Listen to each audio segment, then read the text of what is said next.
નમસ્કાર મિત્રો, આપ સૌ વાલા વિદ્યાર્થીઓને વર્લ્ડ ઇન બોક્સ એકેડમી ઉપર આવકારું છું. મિત્રો, નવું વર્ષ શરૂ થઈ ચૂક્યું છે. વિક્રમ સંવત 2082માં આપણે ઘણી બધી સફળતાઓ માટે ખૂબ સારી મહેનત કરવાની છે. દોસ્તો, આપણી કરંટ અફેર્સની લેક્ચર શ્રેણી ગત વર્ષથી શરૂ થઈ ચૂકેલી છે અને ધીમે ધીમે આજે નિયમિત રીતે આપણે આગળ વધતા 87 નંબરના લેક્ચર ઉપર પહોંચ્યા છીએ. જો તમે ગુજરાતની કોઈ પણ સ્પર્ધાત્મક પરીક્ષાની તૈયારીઓ કરતા હો તો તમારા માટે આ લેક્ચર શ્રેણી અતિશય ઉપયોગી સાબિત થશે. એ પછી વર્ગ 3માં કોન્સ્ટેબલ લેવલથી પરીક્ષાઓ શરૂ થાય તો constable, PSI, DYSO, STI, even ACF, RFO, GPSC class 1-2 અને ટાટની પણ વિવિધ પરીક્ષાઓ. તો ગુજરાતનો કોઈ પણ વિદ્યાર્થી હોય એમના માટે આ લેક્ચર શ્રેણી અતિશય ઉપયોગી સાબિત થવાની છે. તમારે નિયમિત રીતે આ લેક્ચર શ્રેણી સાથે જોડાયેલું રહેવાનું છે. ચાલો, આજે 87 નંબરના લેક્ચરમાં બહુ જ મહત્વના 5 ટોપિક ઉપર આપણે ચર્ચા કરવી છે. ખાસ તો જીપીએસસીની જે એસટીઆઈ અને આવતા વર્ષની ક્લાસ 1-2 પ્રિલિમ્સ આવશે એ માટે એને ટાર્ગેટ કરીએ છીએ. પીએસઆઈ જે પરીક્ષાઓને ટાર્ગેટ કરીએ છીએ, કોન્સ્ટેબલ જે પરીક્ષાઓને ટાર્ગેટ કરીએ અને બધા જ લેવલના મુદ્દાઓ આપણે આવરી લેવાના છે. આપણી આ લેક્ચર શ્રેણીમાં ગુજરાતનું કરંટ અફેર્સ હશે દોસ્તો, આપણા દેશ ભારત સાથે સંકળાયેલી ઘટનાઓ હશે અને આંતરરાષ્ટ્રીય સ્તરની બાબતોનો સમાવેશ પણ થશે.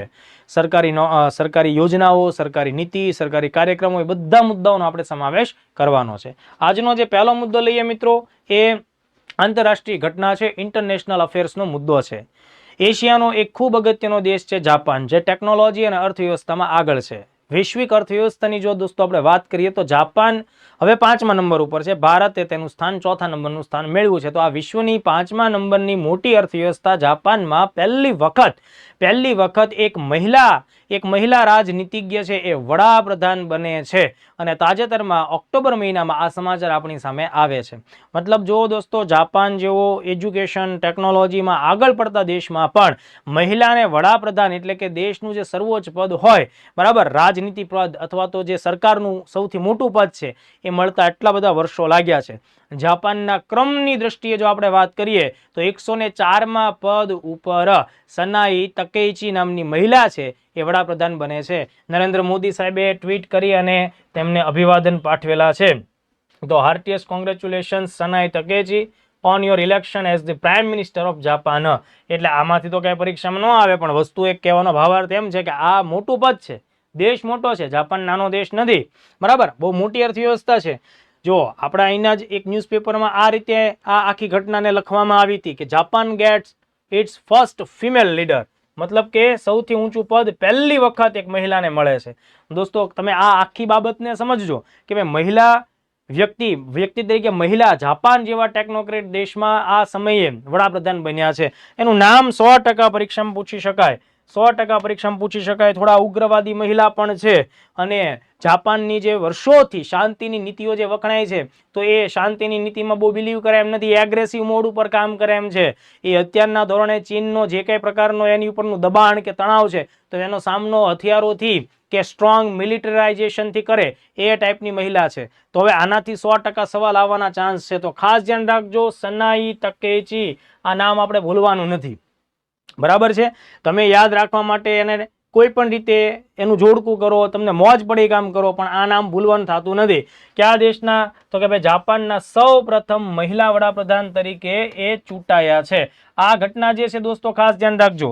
અહીંયાથી માનો કે થોડા ડિટેલમાં સવાલ નીકળે છે, તમને એવું પણ પૂછાય છે કે ભાઈ આ તકેચી જાપાનના મહિલા વડાપ્રધાન બન્યા છે, તો જાપાનની જે સંસદ છે, જેમ ભારતમાં આપણે પાર્લામેન્ટ છે, સંસદ છે, તો ત્યાં જે નેશનલ ડાયટ, જેને આપણે આપણી ભાષામાં સંસદ કહીએ છીએ, બરાબર, તો એ નેશનલ ડાયટ ઉપર પણ સવાલ આવી શકે. તો ત્યાં દ્વિગૃહી સંસદ છે અને દ્વિગૃહી સંસદનું નામ શું છે? National diet.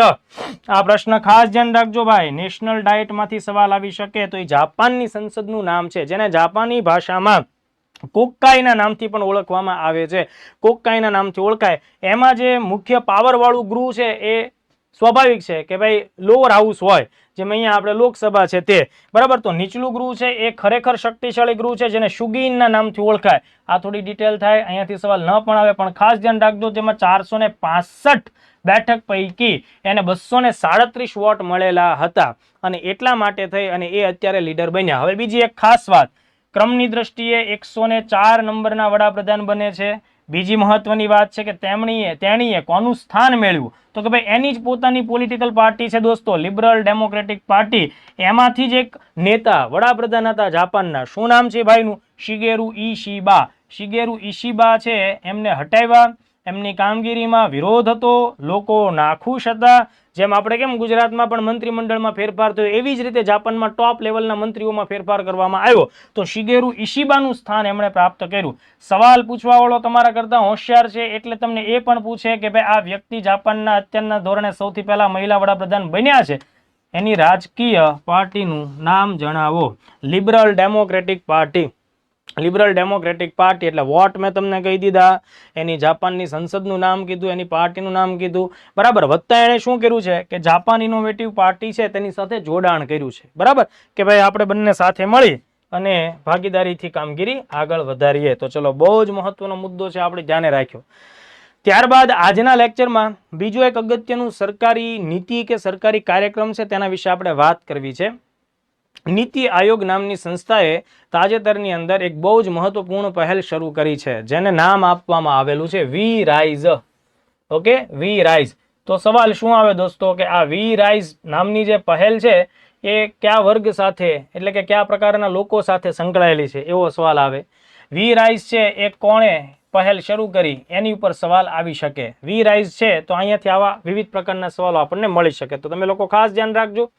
નીતિ આયોગ, બરાબર, તમને ખ્યાલ છે કે આપણા દેશની બહુ મહત્વની થિંક ટેન્ક છે કે જે 2015માં તેની શરૂઆત થઈ 1 જાન્યુઆરીના દિવસે, National Institution for Transforming India.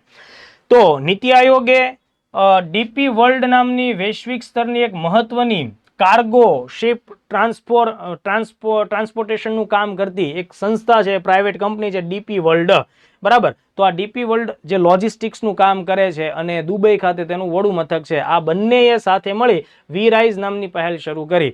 આ પહેલનો ઉદ્દેશ છે કે ભારતની અંદર કામ કરતી મહિલા ઉદ્યોગ સાહસિકો જે હોય એ મહિલા ઉદ્યોગ સાહસિકોને મદદ કરવી અને તેમની પ્રોડક્ટ કે તેમના નવા આઈડિયા કે તેમની જે નવી સર્વિસ છે એને માત્ર ભારતમાં જ નહીં પણ ભારતની બહાર વિશ્વ સ્તર ઉપર પણ મદદરૂપ થવું. તો એના માટે થઈને આ આખી વી રાઇઝ નામની પહેલ શરૂ કરવામાં આવી છે. હવે ખાસ ધ્યાન રાખજો, વી રાઇઝનું પૂરું નામ અહીંયા મેં તમને લખીને આપ્યું છે, the women entrepreneurs reimaging inclusive and sustainable enterprises. તો આ પ્રકારનું પૂરું નામ છે. કદાચ પૂરા નામના ચાન્સ ઓછા પણ બને, પૂરું નામ ન પણ પૂછાય. વી રાઇઝ માત્ર એટલો મુદ્દો પૂછાય તો અહીંયાથી પણ તમને ખ્યાલ આવવો જોઈએ. આ વસ્તુ પ્રિલિમ્સ માટે આઈએમપી વત્તા મુખ્ય પરીક્ષામાં તમે કોની સાથે આ બાબતને જોડી શકો તો કે ભાઈ મહિલા સશક્તિકરણ માટે કે મહિલા ઉદ્યોગ સાહસિકતાને પ્રોત્સાહિત કરવા માટે ભારત સરકાર કેવા પ્રયત્નો કરે છે તો એની એક ઇનિશિયેટિવ તરીકે તમે આ વાતને કહી શકો. આ આખી પહેલમાં મહિલાઓને પોતાના ઉદ્યોગ કામ ધંધાઓને અનુરૂપ વિવિધ પ્રકારની સુવિધાઓ પ્રદાન કરવી, એમને જરૂરી માર્ગદર્શન અને પ્રોત્સાહન આપવું અને મહત્વની ભાગીદારીઓ એટલે કે બીજી કોઈ પણ કંપનીઓ હોય કે બીજા કોઈ દેશની સંસ્થાઓ હોય કે સંગઠનો હોય એમની સાથે કોલાબરેશન ઇઝીલી થાય એટલા માટે મદદરૂપ કરવી. તો ચલો, આટલા મુદ્દા તમારે લોકોએ ખાસ ધ્યાને રાખવા. બીજી એક બાબત તમે ધ્યાને રાખજો દોસ્તો કે આ નીતિ આયોગે 2018ના વર્ષમાં મહિલાઓને અને ખાસ કરીને ઉદ્યોગમાં સામેલ હોય, બરાબર, એવી ઉદ્યોગ સાહસિક મહિલાઓને સપોર્ટ કરવા માટે WEP નામના પ્લેટફોર્મની શરૂઆત કરેલી છે. ખાસ ધ્યાન રાખજો, WEP એટલે કે વિમેન એન્ટરપ્રિન્યોરશિપ પ્લેટફોર્મની શરૂઆત 2018માં કરેલી છે. તો આ બીજો મુદ્દો પણ આઈ થિંક તમને લોકોને ખ્યાલ આવે છે. ત્યારબાદ ત્રીજો મુદ્દો આપણે ધ્યાને રાખવો છે. ઓક્ટોબર મહિનામાં જ્યારે આપણે લોકો દિવાળીની ઉજવણીમાં, દિવાળીના તહેવારો મનાવવામાં વ્યસ્ત હતા એ સમયે ભારતની અંદર બ્રાઝિલ દેશના કેટલાક બહુ જ મહત્વપૂર્ણ પદાધિકારીઓ પ્રવાસી હતા, મુલાકાતે હતા અને ભારત અને બ્રાઝિલ વચ્ચે ખૂબ સારા નવા આર્થિક ભાગીદારી કે નવા આર્થિક વેપારી જે સુધારાઓ થાય એના સંકેતો આપણને મળે છે. તો ચોક્કસપણે અહીંયાથી સવાલો પણ આવી શકે. દોસ્તો, બ્રાઝિલ ભારતની જેમ જ એક ખૂબ જ મહત્વાકાંક્ષી વિકાસશીલ દેશ છે. વસ્તીની દ્રષ્ટિએ વાત કરીએ મિત્રો તો બ્રાઝિલ વિશ્વમાં 7મા નંબરે સૌથી વધુ વસ્તી ધરાવતો દેશ છે, પણ ક્ષેત્રફળની દ્રષ્ટિએ એ ખૂબ આગળ છે. વિશ્વમાં ક્ષેત્રફળની દ્રષ્ટિએ બ્રાઝિલ છે એ 5મા નંબર ઉપર આવે અને જંગલ સંપત્તિની દ્રષ્ટિએ જો વાત કરવામાં આવે તો ઉષ્ણકટિબંધીય વિસ્તારના સૌથી વધુ જંગલો તેમાં છે અને ઓલ ઓવર વિશ્વના ટોટલ જંગલોની આપણે વાત કરીએ તો રશિયા પછી બીજા નંબર ઉપર બ્રાઝિલ આવે. આ જે બ્રાઝિલ દેશ છે તેના અને ભારતની સાથેના સંબંધો તાજેતરના સમયમાં ખૂબ સારી રીતે વિકસી રહ્યા છે. બ્રિક્સ સંગઠન હોય કે G20 હોય, વૈશ્વિક સ્તર ઉપર જે દક્ષિણી ગોળાર્ધના દેશો છે એટલે કે જેને આપણે ગ્લોબલ સાઉથ કહીએ, એમાં બે મોટા નામ આપણને મળે, ભારત દેશ અને બ્રાઝિલ દેશ તરીકે આપણે બંનેને સાથે રાખી શકીએ. બંને વચ્ચે સારા સંબંધોના સંકેતો આપણને મળે છે.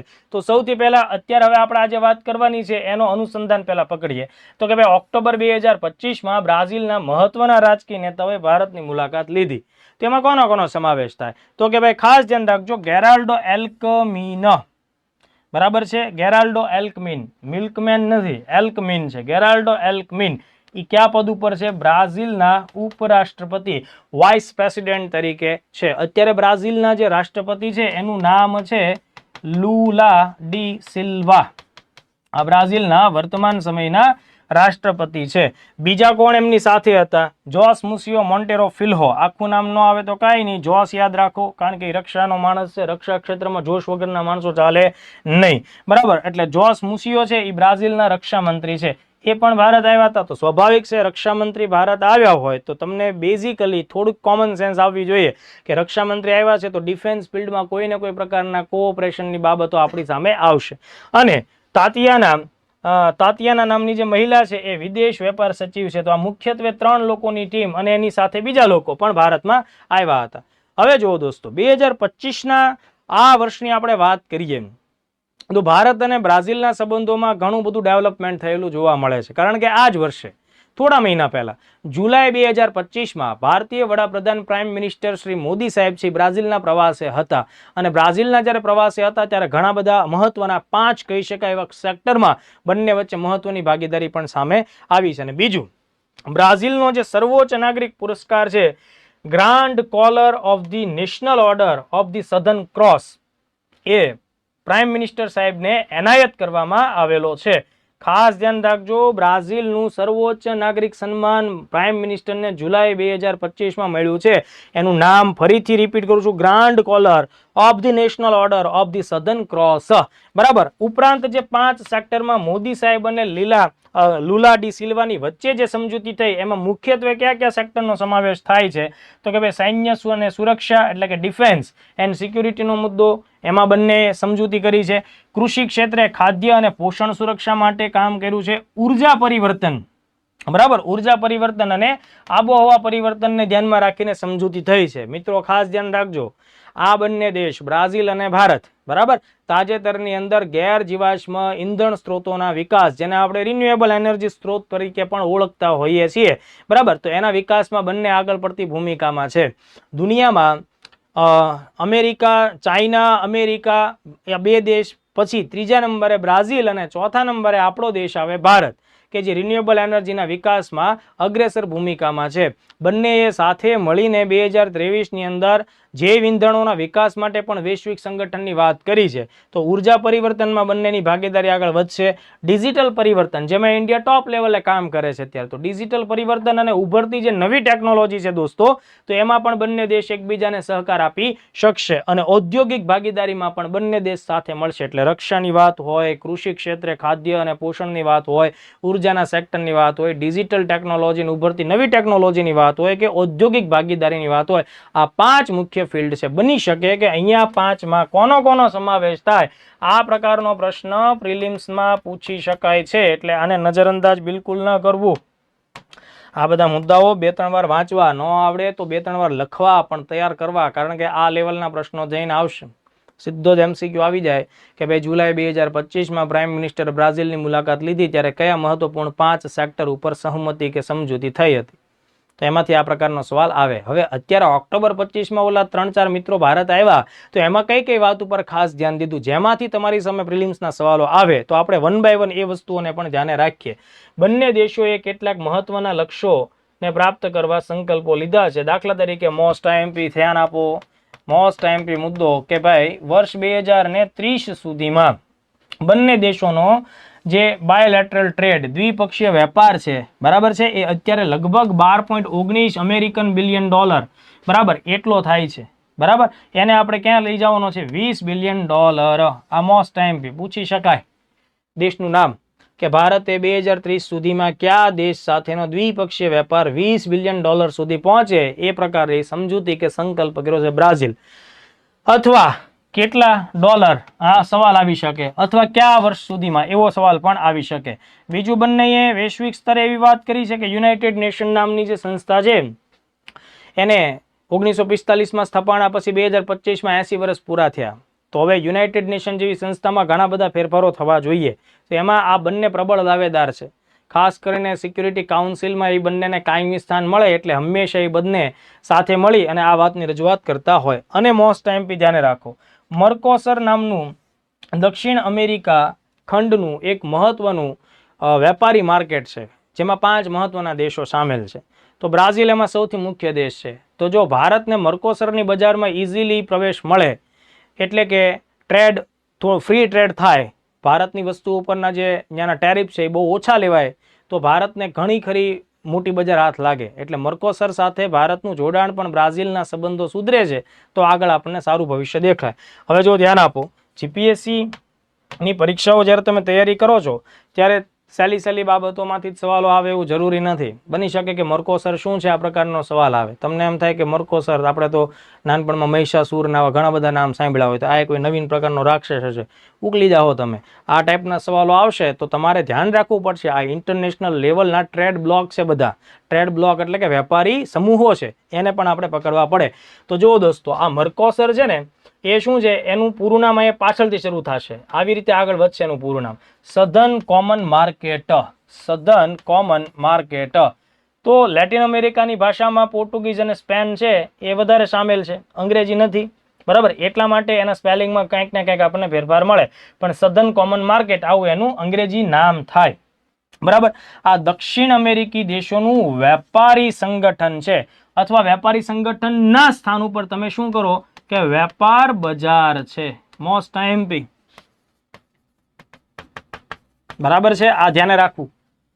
આની વ્યાખ્યા પૂછાય કે ભાઈ આ શું છે, તો તમારો જવાબ પ્રિલિમ્સમાં હોવો જોઈએ કે દક્ષિણ અમેરિકન દેશોનું એક વેપારી માર્કેટ છે. કયા વર્ષે અસ્તિત્વમાં આવ્યું? 1991માં. જે વર્ષે ભારત આર્થિક મંદીઓમાંથી અને તકલીફોમાંથી પસાર થતું હતું અને ભારતે પોતાનું બજાર વિશ્વના દેશો માટે ખુલ્લું કર્યું, જેમાં આપણે એલપીજી રિફોર્મ લાવ્યા, એ જ વર્ષની આ એની આસપાસની ઘટના છે. બરાબર, 5 દેશ એમાં સામેલ છે. તો એ કોણ? બ્રાઝિલ, આર્જેન્ટિના, વેનેઝુએલા અને ઉરુગ્વે અને પેરુગ્વે. તો આ 5 દેશોના નામ પણ તમારે ધ્યાને રાખવાના. Brazil, Argentina, Venezuela, Uruguay, Paraguay, એટલે જે દક્ષિણ અમેરિકા આખો ખંડ છે ને મુખ્ય 5 દેશો આ થાય. તો આટલા ફેક્ટ આપણે બહુ સરસ રીતે યાદ રાખવા પડશે. ધેન આફ્ટર ભારતે બ્રાઝિલને આ સમજૂતીઓ અંતર્ગત ઓલો રક્ષામાં આવ્યો હતો ને જોશવાળો ભાઈ, એટલે આપણે યાદ રાખીએ ભારતે બ્રાઝિલને, કયા દેશને ભાઈ? બ્રાઝિલને આકાશ મિસાઇલ આપવા માટેની ઓફર પણ કરી. આકાશ મિસાઇલ આપવા માટેની પણ ઓફર કરી. એટલે મોસ્ટ આઈએમપી ક્વેશ્ચન થઈ જાય છે. તાજેતરમાં ભારતે કયા દેશને આકાશ મિસાઇલની ઓફર કરી છે? આન્સર બ્રાઝિલ આવે. બ્રાઝિલને કઈ મિસાઇલની ઓફર કરી છે? આન્સર આકાશ મિસાઇલ આવે. બરાબર, તો આ વાઇસા વર્સા ક્વેશ્ચન્સમાંથી કોઈ પણ એંગલ પડી શકે છે. હવે તમે બધા જાણો છો આકાશ મિસાઇલ હમણાં જ આપણે ઓપરેશન સિંદૂર વખતે પણ વાપરી. આ ભારતે વિકસાવેલી મધ્યમ રેન્જની કહી શકાય એવી surface to air supersonic air strike કરતી મિસાઇલ છે.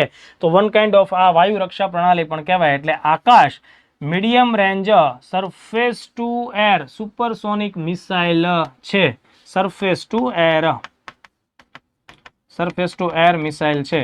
સુપરસોનિકનો મતલબ શું થશે દોસ્તો? તો કે ભાઈ જે ઝડપની દ્રષ્ટિએ અવાજ ધ્વનિની ઝડપ કરતાં વધારે છે, તો 2.5 આસપાસના મેઘથી એ ગતિ કરે છે અને 25 થી લઈ 30 કિલોમીટર સુધીના દૂર રહેલા એરિયલ ટાર્ગેટને, હવામાં રહેલા લક્ષ્યાંકો હોય તો એને ડિસ્ટ્રોય કરવા માટે આકાશ મિસાઇલ કાફી છે. તો આટલા ફેક્ટ્સ આપણે દોસ્તો ખાસ ધ્યાને રાખવાના થાય છે.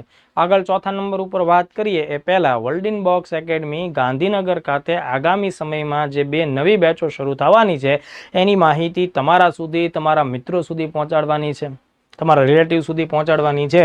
તો ખાસ ધ્યાન રાખો, જીપીએસસી ક્લાસ 1-2 માટે તૈયારી માટે સ્પેશિયલ સ્વરાજ બેચ સ્વરાજ 2.0 શરૂ થઈ રહી છે. 6 નવેમ્બર 2025. સમયગાળો આફ્ટરનૂનનો છે, 3:30 થી 8, એટલે રોજના 4 કલાકનો અભ્યાસ થશે.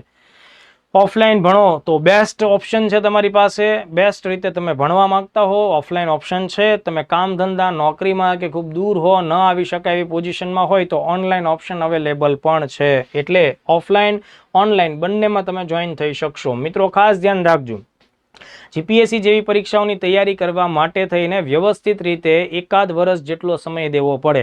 પ્રિલિમ, મેઇન્સ, ઇન્ટરવ્યૂ ત્રણેય એંગલને વ્યવસ્થિત રીતે કવર કરવા પડે તો એના માટે સવા વર્ષ જેવો સમય પણ આપણને લાગી શકે. ગાંધીનગરમાં એવા ઘણા બધા ક્લાસીસ પણ છે કે જ્યાં 5-6 મહિનામાં જીપીએસસી બેચનું કામ પૂરું પણ થઈ જતું હોય છે. દોસ્તો, જેટલું વર્લ્ડિન બોક્સ એકેડમી ડિટેલમાં ભણાવે છે એટલું આખા ગાંધીનગરમાં ને આખા ગુજરાતમાં એક એકેડમી ભણાવતી નથી. દરેક વિષયને ઇન ડેપ્થ જઈ પરીક્ષાની રિક્વાયરમેન્ટને ધ્યાને રાખી અને ખૂબ વ્યવસ્થિત રીતે બધા જ મુદ્દાઓને ન્યાય મળે, સંપૂર્ણ અભ્યાસક્રમ પૂરો થાય એ રીતે આપણે અહીંયા બેચ ચાલતી હોય છે.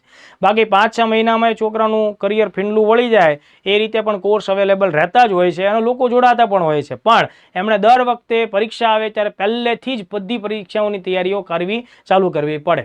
તો ડેઇલી ટેસ્ટ, દર સોમવારે વીકલી ટેસ્ટ, બરાબર, દરેક વિષયોના જેમ જેમ ટોપિક પૂરા થાય તો તેની ટોપિક ટેસ્ટ, આ બધી જ બાબતો છે એ વર્લ્ડિન બોક્સ એકેડમીમાં તમને મળવાપાત્ર થશે.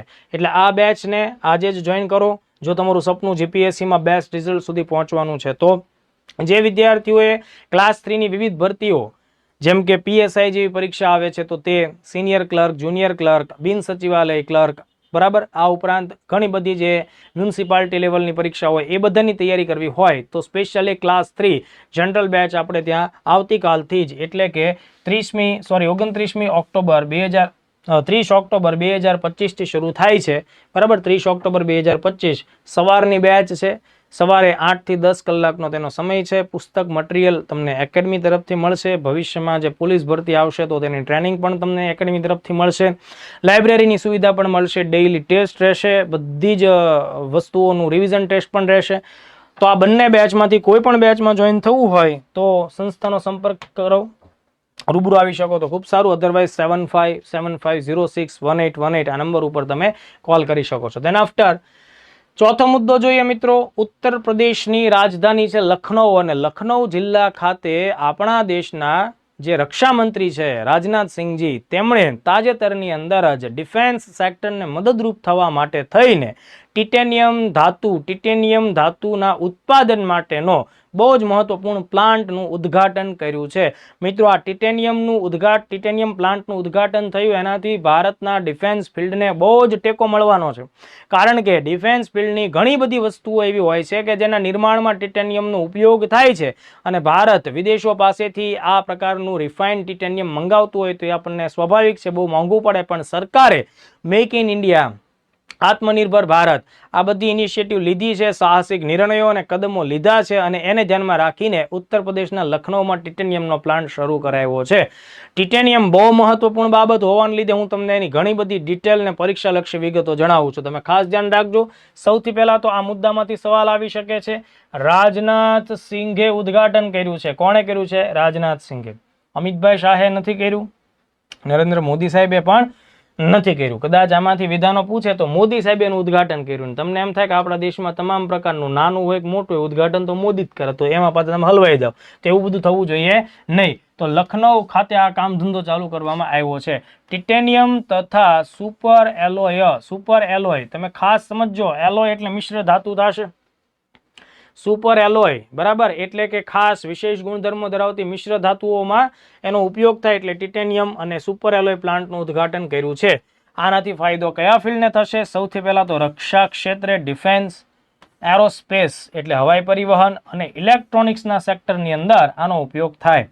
પીટીસી ઇન્ડસ્ટ્રી નામની કંપનીનો આ પ્લાન્ટ છે ને 1000 કરોડ રૂપિયાના રોકાણથી આ પ્લાન્ટ છે એ કામ કરવાનું ચાલુ કરે છે. દર વર્ષે આશરે 6000 ટન ઉચ્ચ ગુણવત્તાવાળું ટિટેનિયમ પેદા થશે જેનો ઉપયોગ દેશમાં થશે. હવે હું તમને સમજાવું આખી વાત. ટિટેનિયમ છે ને મિત્રો, સ્ટીલ કરતાં પણ મજબૂત છે અને તેની ઘનતા ઓછી છે એટલે એનું વજન ઓછું છે. મજબૂતાઈ ખૂબ અને વજન ઓછું, આ એનો બહુ મહત્વનો ગુણધર્મ. એટલા માટે ટિટેનિયમ ઇઝીલી લોખંડ, એલ્યુમિનિયમ, મોલિબ્ડેનમ આવી બધી ધાતુઓમાં ભળી જાય છે અને મિશ્ર ધાતુ બને. તો જે મિશ્ર ધાતુ બને છે એ ઓછા વજનવાળી વસ્તુઓ તૈયાર કરવામાં ઉપયોગી થાય. દાખલા તરીકે ટેન્ક, તોપ, આ ઉપરાંત મિસાઇલના કવચ, એરક્રાફ્ટના કવચ, બરાબર.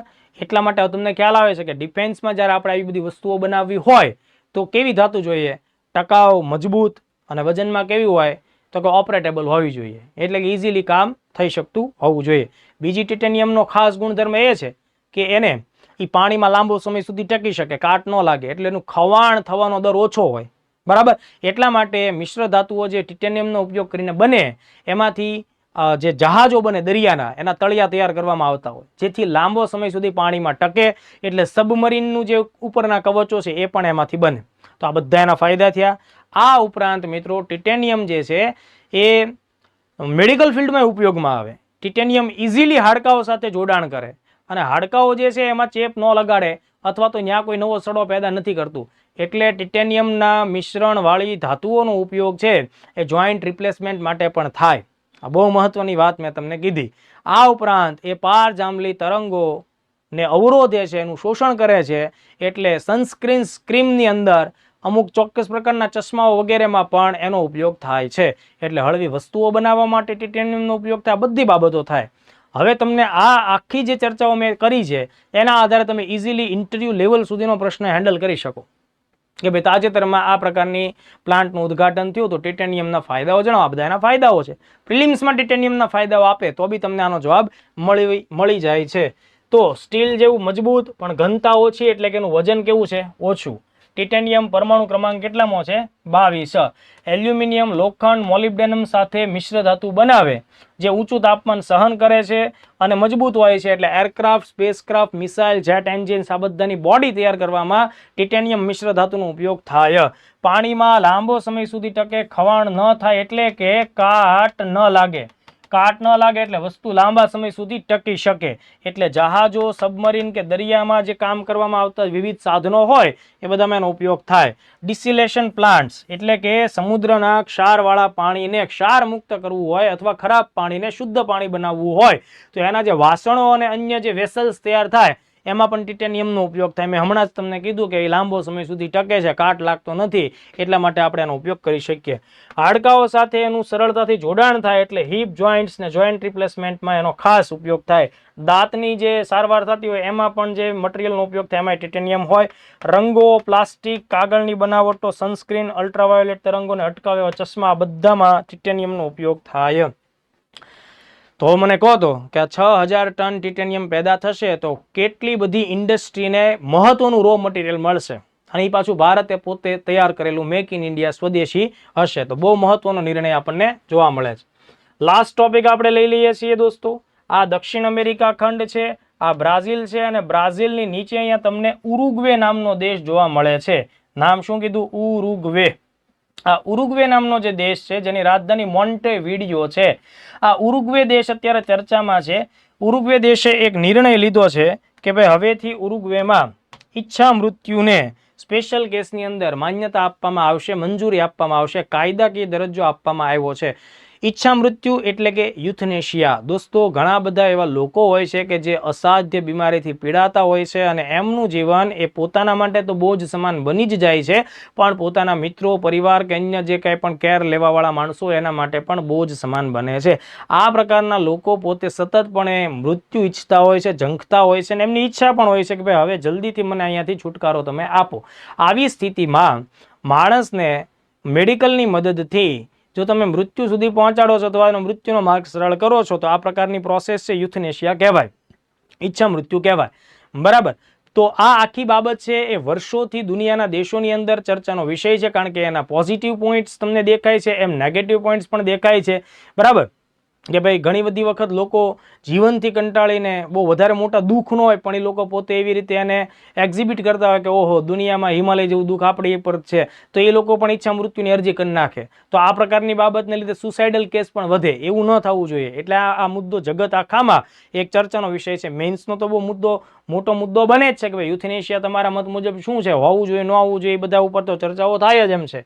તો જો ખાસ ધ્યાન આપો, મેં પહેલા તમને એનું લોકેશન કહી દીધું. દક્ષિણ અમેરિકા ખંડનો આ દેશ છે. નામ શું કીધું? ઉરુગ્વે. પરીક્ષામાં પૂછાય કે ભાઈ તાજેતરમાં કયા લેટિન અથવા તો દક્ષિણ અમેરિકન દેશ છે ઉરુગ્વે, બરાબર, એને ઈચ્છા મૃત્યુને કાયદાકીય માન્યતા આપીને. બીજી એક ખાસ વાત, આ આખા દક્ષિણ અમેરિકામાં જેટલા દેશો આવેલા છે એમાં ઉરુગ્વે પહેલો દેશ બન્યો છે, ફર્સ્ટ કન્ટ્રી, ખાસ ધ્યાન રાખવું, ફર્સ્ટ કન્ટ્રી ઈચ્છા મૃત્યુને કાયદાકીય માન્યતા ઇન અ રિજનલ ફર્સ્ટ, એટલે કે આ પ્રદેશમાં પહેલો દેશ, ઉરુગ્વે પાસિસ લો અલાવિંગ યુથનેશિયા.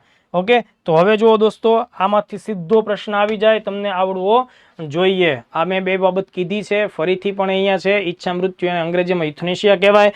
હવે સવાલ આવીને ઉભો રહે છે કે સર, તો ઇન્ડિયામાં અત્યારની પોઝિશન શું છે? તો જો ખાસ ધ્યાન રાખો, ભારતની અંદર પણ યુથનેશિયા અંગે વિવિધ મતો પ્રવર્તે છે, પણ 2011ના વર્ષમાં અરુણા શાનબાગ કેસમાં સુપ્રીમ કોર્ટે ઈચ્છા મૃત્યુ તરફ પોઝિટિવ સંકેતો આપેલા હતા, બરાબર. અને 2018ની અંદર પણ કોમન કોઝ વિરુદ્ધ ભારત સંઘનો જે કેસ સુપ્રીમ કોર્ટ સુધી ગયો, તો આ બંને કેસનું જે ફલિતાંડ આવે છે એ કંઈક આપણી પાસે એવી રીતે આવે છે કે ઓકે, ભારતમાં એક્ટિવ નહીં પણ પેસિવ યુથનેશિયા માટે કાયદા તમને સુપ્રીમ કોર્ટ તરફથી મંજૂરી મળે છે. હાલમાં આપણા દેશમાં કોઈ કાયદો એવો નથી બનેલો કે જે યુથનેશિયાને સપોર્ટ કરતો હોય, પણ સરકાર નહીં, કોર્ટ આપણને કહે છે યુથનેશિયા તરફ કોર્ટનું વલણ સકારાત્મક છે, પણ કેવું? એક્ટિવ યુથનેશિયા નહીં, એટલે કે તરત ઇન્જેક્શન મારો અને માણસ ઇન્સ્ટન્ટ 2-5 મિનિટમાં તફડીને મરી જાય એમ નહીં. તમે એને જે ઓક્સિજન સિલિન્ડર આપેલો છે કે વોટ એવર જે લાઈફ સપોર્ટિંગ સિસ્ટમ છે એને ધીમે ધીમે હટાવો, એનો ખોરાક બંધ કરો, એટલે ધીમે ધીમે